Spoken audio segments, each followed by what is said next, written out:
بسم اللہ الرحمن الرحیم۔ السلام علیکم۔ ناول ہوس، قسط نمبر 17۔ ارباز میری توقع کے مطابق سیٹھ اکرم کا جواب ملا۔ اب کرنا یہ ہے کہ تمام اسکولز اور کالجز کے باہر اہلکاروں کی ڈیوٹی لگا دو۔ جہاں کوئی حرکت ہو بغیر کسی کی سنے اٹھا کے لاک اپ میں ڈالو۔ سیٹھ کو جواب اب میں دوں گا۔ Okay sir. اور جو فائل کی ڈیٹیلز منگوائی تھی اس کا کیا کرنا ہے اب؟ ارباز نے سگریٹ جلاتے ہوئے کہا۔ سب سے پہلے اس کو باہر پھینکو ارباز، ورنہ میں تمہیں گاڑی سے باہر پھینک دوں گا۔ ابے یار، سگریٹ ہے، تیری سوتن نہیں ہے؟ کیوں پیچھے پڑا رہتا ہے تو؟ پھینکتا ہے اس کو یا میں؟ یہ لے بھائی، پھینک دی، معاف کر مجھے۔ ارباز نے سگریٹ کھڑکی سے باہر پھینکا اور سائم کے آگے ہاتھ جوڑ کر کہا، گڈ، اب کرتے ہیں بات اس فائل کی۔ ہاں بتاؤ کیا کرنا ہے؟ ذیشان کے وارثوں کو بلاؤ، مجھے بات کرنی ہے۔ ان کے ذریعے ہائی کورٹ میں اپیل دائر کروائیں گے اور مجھے یقین ہے 2-4 پیشیوں میں ہی فیصلہ ہو جائے گا۔ ٹھیک ہے، میں آج ہی فون کر دیتا ہوں۔ اس کے بھائی روحان سے اچھی جان پہچان ہو گئی ہے۔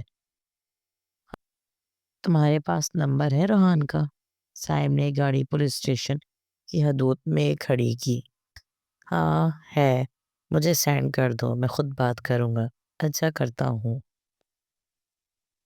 السلام علیکم رافع چچا، میں اندر آ جاؤں؟ وعلیکم السلام۔ ارے روحان، آ جاؤ بیٹا۔ رافع صاحب کسی فائل پر جھکے ہوئے تھے۔ روحان کی آواز پر چونکے۔ میں نے ڈسٹرب تو نہیں کیا آپ کو؟ ارے نہیں بیٹا، کیسے ہو؟ امی ابو کیسے ہیں؟ سب ٹھیک ہے الحمدللہ۔ چچا، میں یہ مٹھائی لایا تھا۔ مٹھائی؟ وہ کس خوشی میں؟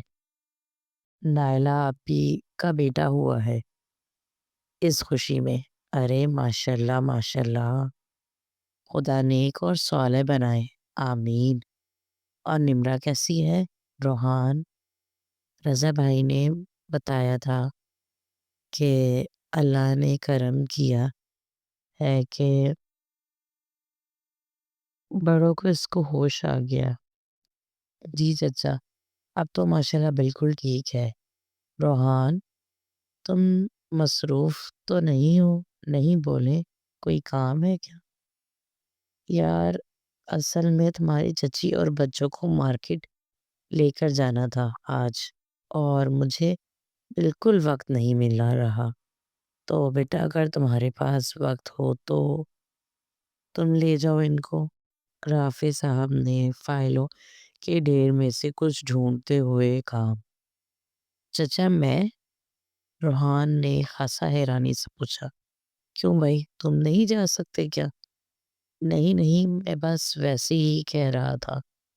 روحان کا چہرہ چمک اٹھا۔ روحان، بائک پہ آئے ہو یا گاڑی پہ؟ بائک پہ آیا ہوں۔ اچھا یہ لو چابی، میری گاڑی لیتے جاؤ۔ پتہ ہے نا کون سی ہے؟ نہیں پتہ تو گارڈ سے پوچھ لینا۔ اوکے چچا۔ رکو، روحان جانے کے لیے مڑا تو رافع نے آواز دی، جی یہ مٹھائی بھی گھر لیتے جاؤ۔ اوکے، اللہ حافظ۔ روحان نے مٹھائی کا ڈبہ اٹھایا اور باہر نکل گیا۔ روحان جب گاڑی اپنے پرانے گھر کے سامنے سے گزاری، ایک عجیب سا احساس چھو گیا۔ سارا بچپن ایک لمحے کے لیے آنکھوں کے آگے گھوم گیا۔ شان بھائی، آپ کی ایک حرکت نے کتنے گھر بے سکون کر دیے۔ روحان کی آنکھیں بھر آئیں۔ اللہ تعالیٰ آپ کو معاف کرے، آمین۔ روحان نے گاڑی سائڈ پہ کھڑی کی اور رافع صاحب کے گھر کے سامنے آ کر پھر بے چین ہو گیا۔ ان کا سارا بچپن یہی تو گزرا تھا۔ جب نورے پیدا ہوئی تھی، کیسے روحان اور نمرہ سارا سارا دن رافع صاحب کے گھر پڑے رہتے تھے۔ نگار بیگم کی ڈانٹ کا بھی برا نہیں لگتا تھا۔ پہ نورے بڑی ہو گئی، کانچ کی نیلی آنکھیں روحان کو دور سے پہچاننے لگی تھی، اور اب کتنے ہی سال گزر گئے، نورے کی ایک جھلک تک نہ دیکھی تھی۔ روحان نے سرد آہ بھری اور پھر دروازے پہ دستک دی۔ دستک دیتے ساتھ ہی دروازہ کھل گیا، جیسے کوئی انتظار میں کھڑا ہو۔ روحان نے دیکھا تو ایک حسین چہرہ نمودار ہوا، کانچ کی نیلی آنکھیں، معصوم چہرہ، اچھی طرح سے سر پر حجاب سیٹ کیا ہوا تھا۔ روحان ساکت سا اپنی جگہ پر کھڑا رہا۔ نورے، آپ؟ دونوں یکدم بولے۔ روحان ہنس پڑا۔ کیوں، میں نہیں آ سکتا تھا؟ روحان نے آئبروز کا کر سوال کیا۔ نورے بغیر کچھ بولے دروازہ کھول کر اندر چلی گئی۔ روحان نے گلا کھنگارا۔ اچھا، استقبال ہوا ہے۔ روحان نے گھر کے اندر قدم رکھا، پھر واپس ڈور سٹیپ پہ کھڑا ہو گیا اور اس بار زور سے دروازہ بجایا۔ کچھ دیر بعد نورے منہ پھلائے پھر سامنے آ کھڑی ہوئی۔ اندر کیوں نہیں آ رہے آپ؟ نورے نے ناراضگی سے کہا۔ جواباً روحان صرف مسکراتا رہا۔ اب مسکرا کیوں رہے ہیں؟ ایک مدت ہوئی تم کو دیکھا نہیں۔ ایک زمانہ ہوا مسکرائے ہوئے، روحان نے اسی انداز میں کہا۔ جی؟ نورے نے حیرانی سے روحان کو دیکھا، جیسے اس کی ذہنی حالت پہ شک ہو۔ کچھ نہیں، چچی ہیں؟ کیونکہ میں صرف ان سے ملنے آیا ہوں۔ جی ہیں تو ہٹو سامنے سے، اندر جانے دو مجھے۔ روحان کے ایسا کہنے کی دیر تھی، نورے کا منہ حیرت سے کھل گیا۔ ہٹ بھی جاؤ، اب ایسے کیا دیکھ رہی ہو، نظر لگاؤ گی کیا؟ روحان نے لہجے میں شرارت سموئے کہا۔ نورے فوراً سامنے سے ہٹ گئی۔ روحان اسی تیزی سے اندر داخل ہو گیا۔ بدتمیز نورے، پیر پٹک کر اس کے پیچھے چل دی۔ روحان بیٹا تم؟ سالے کمرے سے نکلی تو سامنے سے روحان کو آتا دیکھ خوشی سے بولی۔ السلام علیکم چچی، کیسی ہیں آپ؟ وعلیکم السلام بیٹا، ہم تو ٹھیک ہیں، تم بیٹھو، کھڑے کیوں ہو؟ جی یہ مٹھائی لایا تھا میں، ٹائلا آپ ہی کا بیٹا ہوا ہے۔ ماشاءاللہ، بہت مبارک ہو، سالے نے مٹھائی لیتے ہوئے کہا۔ چچی، مجھے چچا نے بتایا تھا کہ آپ لوگوں کو کہیں جانا ہے، وہ مصروف تھے اس لیے میں آ گیا، چلیے میں لے جاتا ہوں آپ کو، روحان نے پانی کا گلاس لیتے ہوئے کہا، جو کہ نورے لے کر آئی تھی۔ دیکھو ذرا، رافع کے کام نہیں آنا تھا تو بتا دیتے، ہم کل چلے جاتے، ایسے ہی تمہیں پابند کر دیا، سالے نے افسوس سے کہا۔ کوئی مسئلہ نہیں چچی، میں لے جاتا ہوں۔ اچھا پھر تم 2 منٹ بیٹھو، میں صرف بکی کو تیار کر لوں۔ نورے، روحان نے نورے کو آواز دی جو سالے کے پیچھے پیچھے اندر جا رہی تھی۔ جی دادو، کہاں ہے؟ وہ تایا ابو کے گھر گئی ہیں روحان بھائی، نورے نے بتایا اور اندر چلے گئی۔ بھائی، روحان نے منہ بنا کر کہا۔ ہیلو، السلام علیکم، روحان بات کر رہے ہیں؟ وعلیکم السلام، جی آپ کون؟ روحان، میں سائم بات کر رہا ہوں، سائم نے روبدار آواز میں کہا۔ سائم؟ روحان نے پرسوچ انداز کہا۔ ایس پی محمد سائم معظم۔ سائم نے آفیشل تعارف اس کے کروایا کیونکہ وہ اب کوئی پہلے جیسا تعلق نہیں چاہتا تھا۔ اوہ، آپ جی سر بولے۔ روحان کی ہمت نہیں پڑ رہی تھی کہ وہ پہلے جیسے بے تکلفی سے بات کرے۔ مجھے ملنا ہے تم سے۔ کیا کل یہ ممکن ہے؟ صائم نے نبے تلے انداز میں بات کی۔ جی جی میں آ جاؤں گا۔ Police station? نہیں پولیس اسٹیشن نہیں، ہم کہیں باہر ملیں گے۔ میں لوکیشن سینڈ کر دوں گا، کل شام 4 بجے پہنچ جانا۔ اوکے سر میں پہنچ جاؤں گا۔ Okay see you. صائم نے فون بند کیا اور کمرے سے نکل کے کچن کا رخ کیا۔ مریم ایک کپ کافی تو بنا دو۔ صائم وہی کرسی پر بیٹھ گیا۔ اچھا بھائی بس 2 منٹ۔ مریم نے کھیر کا باؤل ٹیبل پر رکھا۔ ارے واہ، کھیر بنائی ہے اور وہ بھی تم نے؟ صائم نے باؤل اپنی طرف کھسکایا۔ بھائی واپس رکھ دیں، یہ آپ کے لیے نہیں ہے۔ مریم نے باؤل لینے کی کوشش کی لیکن صائم نے نہ دیا۔ کیوں بھائی، میں کیا انسان نہیں ہوں؟ بھائی دے دینا، میری دوست آ رہی ہے، میں نے اس کے لیے بنائی ہے۔ کون، وہ ریسٹورنٹ والی؟ صائم نے انجان بنتے ہوئے کہا۔ جی وہی۔ اچھا یہ لو، کیا یاد کرو گی؟ صائم نے باؤل واپس اپنی جگہ پر رکھ دیا۔ بہت شکریہ بھائی، کافی مل جاتی ہے آپ کو؟ کافی مریم۔ ڈرائی فروٹس نے کھیر کی سجاوٹ شروع کی۔ اسٹڈی میں ہوں، وہاں لے آنا۔ صائم کہہ کر اٹھ کر چلا گیا۔ صائم کا اسٹڈی روم اس کے بیڈ روم سے ہی اٹیچ تھا۔ نفاست سے ہر شے اپنی جگہ پر رکھی تھی، کسی قسم کی بے ترتیبی بھی اس کے کمرے میں نہیں تھی۔ صائم نے کمرے پر ایک نظر ڈالی اور اسٹڈی میں چلا گیا۔ اپنی فیوریٹ رائٹر اسٹیون پینکر کی کتاب اٹھا کر پڑھنا شروع کی۔ یہ وہ کتاب تھی جس کو صائم کبھی بھی پڑھ سکتا تھا۔ ہمیشہ دلچسپی بڑھتی ہی تھی لیکن آج اس کتاب میں بھی اس کا دل نہیں لگ رہا تھا۔ اس کا دماغ کچھ اور ہی سوچ میں مگن تھا اور اس سوچ کو عملی جامہ پہنانے کے لیے صائم نے ارباز کا نمبر ڈائل کیا۔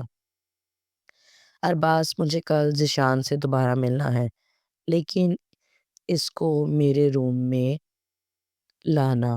ارباز کی آواز سنتے ہی صائم نے بغیر تمہید کے کہا۔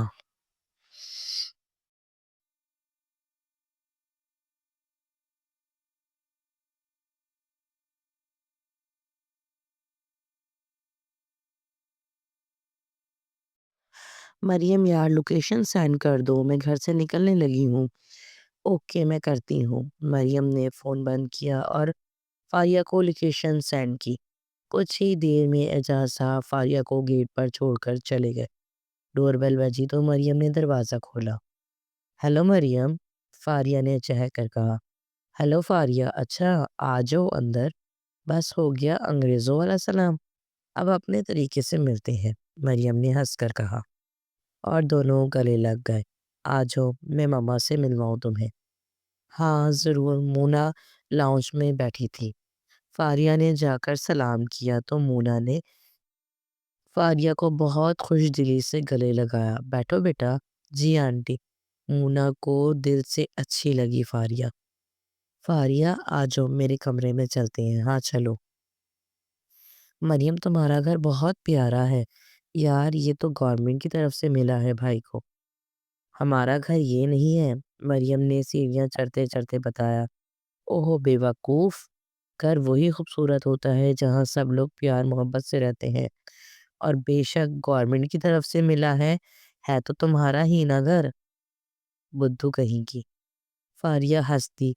میں تو ویسے ہی بتا رہی تھی تمہیں، اب تم واحد دوست ہو میری تو تمہیں حقیقت کا علم ہونا چاہیے۔ اچھا اچھا مس فلسفہ، فاریہ نے کہا تو دونوں کہکا لگا کے ہنس پڑی۔ جاؤ فاریہ،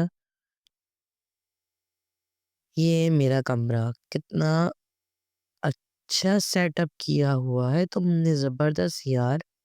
ہاں میں اور بھائی فری ٹائم میں پینٹنگ کرتے ہیں، مریم نے خوش ہو کر بتایا۔ ایک دو مجھے بھی بنا دو یار، میں بھی اپنے روم میں لگاؤں گی۔ ہاں کیوں نہیں، میں کہوں گی بھائی کو۔ کیوں کہ وہ بہت اچھے پینٹنگ کرتے ہیں، تمہارے بھائی نے کہیں اسے سیکھی ہے یا؟ ہاں، جب وہ جوتوں کی دکان پہ کام کرتے تھے نا، وہاں ان کے ایک دوست نے سکھائی تھی، مریم تمہارے جو بھائی ایس پی ہیں وہ جوتوں کی دکان پہ کام کرتے تھے؟ فاریہ نے حیرت زدہ ہو کر کہا۔ جی بھائی، جی جو بھائی ایس پی ہیں بس وہی ایک ہی بھائی ہے میرا۔ مریم مسکرانے لگی اور پھر مریم نے شروع سے سارے حالات فاریہ کو بتائے، صرف اپنے ساتھ ہوئے اس حادثے کو چھوڑ کر۔ مریم تم لوگ کتنے اسٹرانگ ہو اور صابر بھی، مجھے تو اپنے آپ کو چھوٹے لگنے لگ گئے ہیں تم لوگوں کے سامنے۔ پاگلوں جیسی باتیں مت کرو فاریہ، مریم نے ڈپٹا۔ دروازے پر دستک ہوئی۔ مریم نے اٹھ کر دروازہ کھولا تو نازی کولڈ ڈرنک اور اسنیکس وغیرہ لے کر کھڑی تھی۔ آ جائیں نازی باجی۔ مریم نے راستہ چھوڑ دیا۔ ایک 22-23 سالہ مناسب شکل کی لڑکی ہاتھ میں ٹرے لیے داخل ہوئی، جس نے بالکل مریم جیسا ڈریس پہنا ہوا تھا۔ آپ بھی بیٹھ جائیں ہمارے ساتھ، مریم نے آفر کی۔ نہیں، آپ لوگ انجوائے کرو۔ مریم، 1 سال ہو گیا ہماری دوستی کو، تم نے بتایا بھی نہیں کہ تمہاری بڑی بہن بھی ہے۔ نازی کے جانے کے بعد فاریہ نے گلا کیا۔ میری کوئی بہن نہیں ہے فاریہ، نہ بڑی نہ چھوٹی۔ مریم نے فرائز اٹھا کر منہ میں رکھے۔ تو پھر یہ کون تھی؟ یہ ہماری میڈ ہے۔ واٹ؟ میڈ ہے؟ اور اس نے بالکل تمہارے جیسا ڈریس پہنا ہوا تھا۔ فاریہ کا حیرت سے منہ کھل گیا۔ توبہ ہے فاریہ، کتنا اوور ریئیکٹ کرتی ہو تم۔ سائم بھائی لائے تھے ہم دونوں کے لیے یہ ڈریس۔ تو مریم تمہیں برا نہیں لگا؟ برا کیوں لگے گا فاریہ؟ عجیب پاگل ہو تم۔ وہ میڈ ہے لیکن میں اور سائم بھائی ان کو بہن مانتے ہیں۔ I am surprised Fariya. یار، فاریہ نے کولڈ ڈرنک کا آخری گھونٹ پی کر گلاس سائڈ پہ رکھا۔ اچھا چھوڑو یہ باتیں، چلو سیلفی لیتے ہیں۔ پہلی بار آئی ہوں میں تمہارے گھر، ہاں ٹھیک ہے۔ اور پھر ان کا طویل فوٹو سیشن شروع ہو گیا۔ الٹی سیدھی پکس بنا کر دونوں خود ہی لوٹ پوٹ ہو رہی تھی۔ دوپہر کے 2 بج رہے تھے جب نازی دوبارہ کمرے میں آئی۔ مریم، کھانا لے آؤں؟ آنٹی کہاں ہے؟ مریم کی بجائے فاریہ بولی۔ وہ نیچے ہیں۔ بس پھر ہم بھی نیچے ہی چلتے ہیں مریم۔ ہاں چلو، کوئی مسئلہ نہیں۔ دونوں نازی کے ساتھ ہی نیچے آ گئیں۔ فاریہ کو لگا تھا کہ صرف مونا ہوں گے، لیکن سائم کو سامنے بیٹھا دیکھ فاریہ کو عجیب سی گھبراہٹ ہونے لگی۔ مریم، تم نے بتایا نہیں کہ تمہارا بھائی گھر ہے؟ فاریہ نے مریم کے کان میں کہا۔ آج سنڈے ہے فاریہ، گھر میں ہی ہوں گے بھیا۔ کھانے کے دوران فاریہ مریم اور مونا سے ہلکی پھلکی باتیں کرتی رہی، جبکہ سائم نے ان سب کی طرف دیکھا ہی نہیں۔ خاموشی سے کھانا کھایا اور اٹھ کر چلا گیا۔ نازی بیٹا، کھانا کھا کر کافی میرے کمرے میں دے جاؤ، سائم نے بغیر پلٹے کہا اور سیڑھیاں چڑھ گیا۔ جی بھائی، نازی نے جواب دیا۔ فاریہ کو سائم کا اگنور کرنا اچھا نہیں لگا۔ کھڑوس، فاریہ نے زیر لب کہا۔ ذیشان اور سائم آمنے سامنے بیٹھے تھے۔ ذیشان کے چہرے سے لگتا تھا جیسے میلوں کی مسافتیں طے کر کے آیا ہو اس کی، اور سائم کی دوسری ملاقات تھی آج۔ ذیشان، تم نے کہا تھا تمہیں معافی چاہیے، سائم نے بات شروع کی۔ ذیشان نے اس بات میں سر ہلایا۔ ذیشان، میں نے اور میرے گھر والوں نے تمہیں اس روز معاف کر دیا تھا جب ہم نے محلہ چھوڑا تھا، اور اب جب کہ تم شرمندہ ہو ہم نے تمہیں واقعی دل سے معاف کیا۔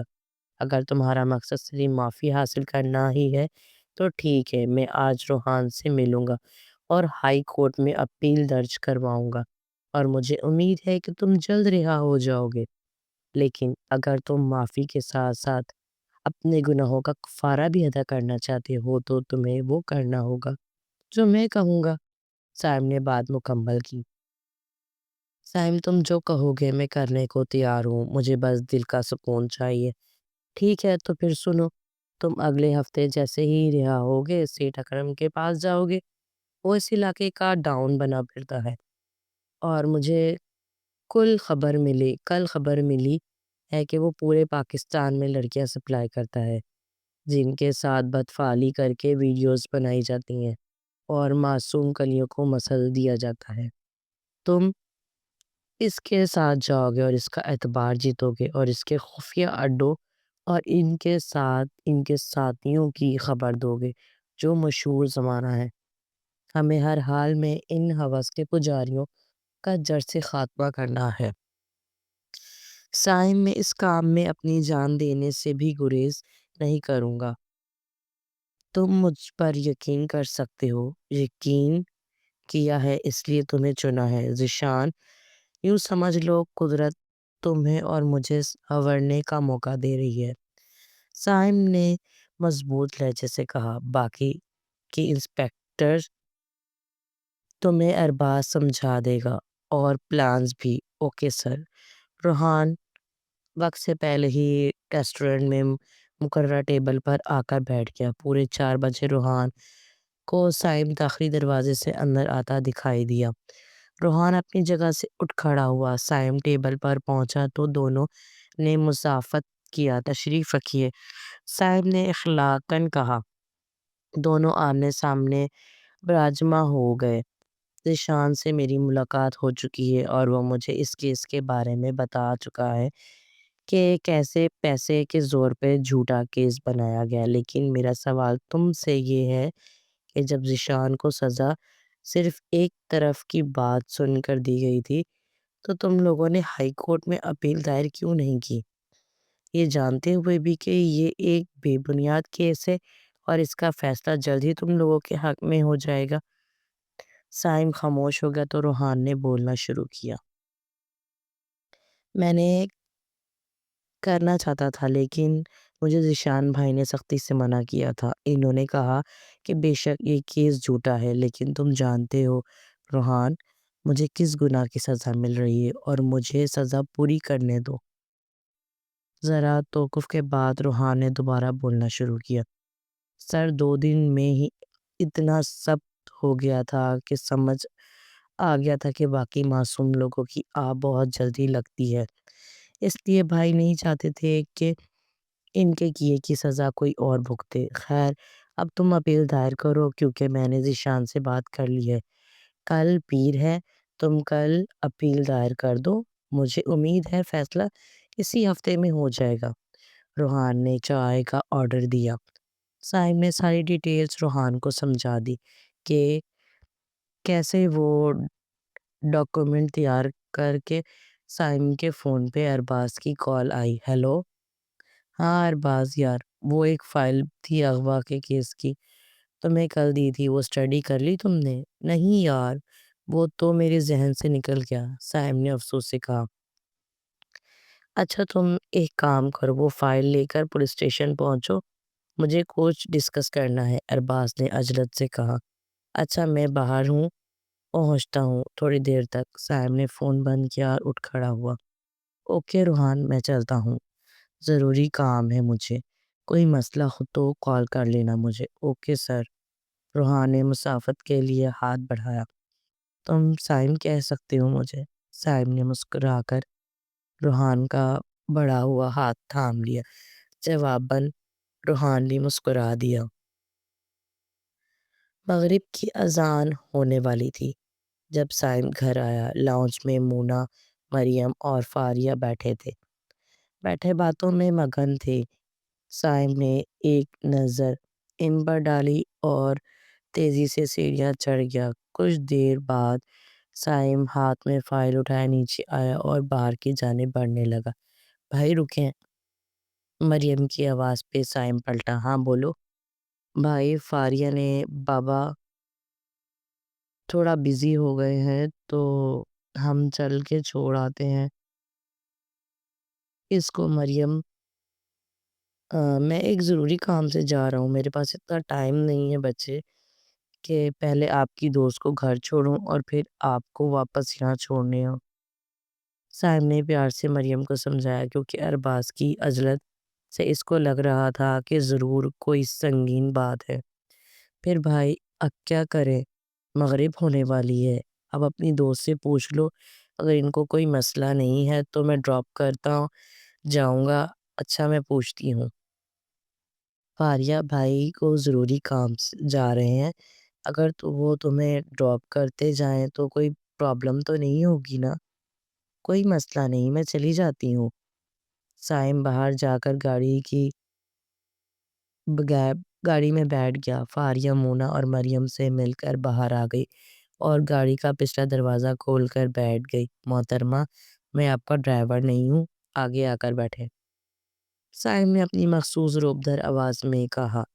ایک لمحے کے لیے فاریہ کا سانس تھم گیا، لیکن پھر فوراً سے گاڑی سے باہر نکلی اور فرنٹ سیٹ پر آ بیٹھی۔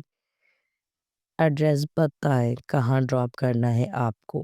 صاحب نے کہا تو فاریہ نے ایک پوش ایریا کا بتایا۔ سارا سفر خاموشی سے گزر گیا اور گاڑی ایک بڑے سے گیٹ کے سامنے رکی۔ تھینک یو، فاریہ نے بغیر سائم کی طرف دیکھے کہا اور گاڑی سے اتر گئی۔ سائم نے مسکرا کر فاریہ کی پشت کو دیکھا اور گاڑی ریورس کی۔ یار، کب سے انتظار کر رہا ہوں میں۔ سائم سوری، ایک پرسنل کام آ گیا تھا، اب بتاؤ کیا بات ہے؟ سائم، یہ اس لڑکی ماہم کی فائل ہے جو پچھلے ہفتے اغوا ہوئی تھی۔ یہ لڑکی ماسٹرز کی اسٹوڈنٹ ہے اور 22 اکتوبر کو یہ لڑکی کالج کے بعد گھر نہیں آئی تو اس کے والد نے رپورٹ کروائی۔ 29 اکتوبر رات 9 بجے اس لڑکی کو نیم مردہ حالت میں سرکاری اسپتال کے پاس ایک گاڑی پھینک کر تیزی سے فرار ہو گئی۔ گاڑی تیزی سے گزری اور دوسرا رات کا وقت ہونے کی وجہ سے کوئی گاڑی کا نمبر نوٹ نہیں کر سکا۔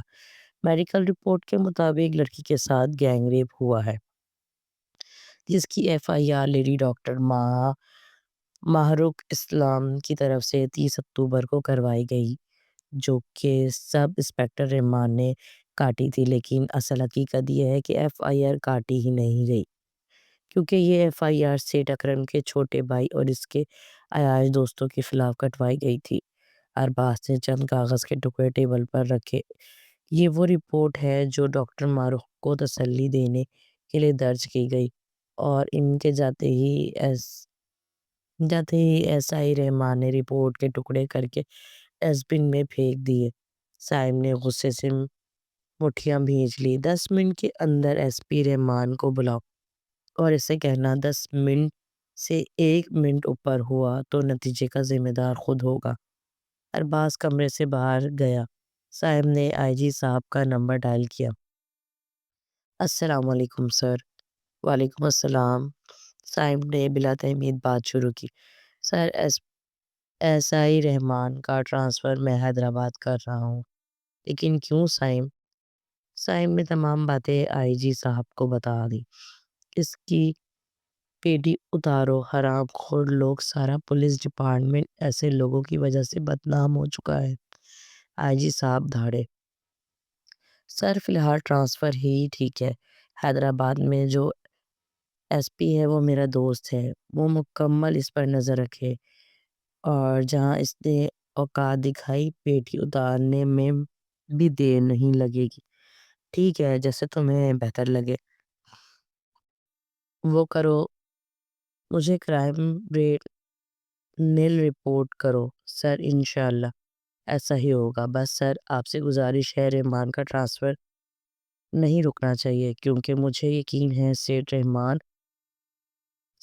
رحمان پوری کوشش کرے گا اس کو رکوانے کی۔ بے فکر رہو سائم، یہ خبیث کل کی ڈیوٹی حیدرآباد میں دے گا۔ Okay sir. سائم نے فون ٹیبل پر رکھا اور کمرے سے باہر نکل آیا۔ ارباز، یس سر۔ SP رحمان کہاں ہے؟ سر، اس نے کہا وہ شہر سے باہر 1 گھنٹے میں پہنچ جائے گا۔ ارباز نے تفصیل بتائی۔ اس کا ٹرانسفر لیٹر تیار کرو، حیدرآباد کا، فوراً کرو۔ Okay sir. کچھ ہی دیر میں ٹرانسفر لیٹر تیار ہو گیا اور سائن ٹیبل پر آ گیا۔ سائم نے سائن کیے اور ارباز کے والے کر دیے، ارباز یہ اس کی ٹیبل پر رکھ دو۔ اور رحیم صاحب کو کہو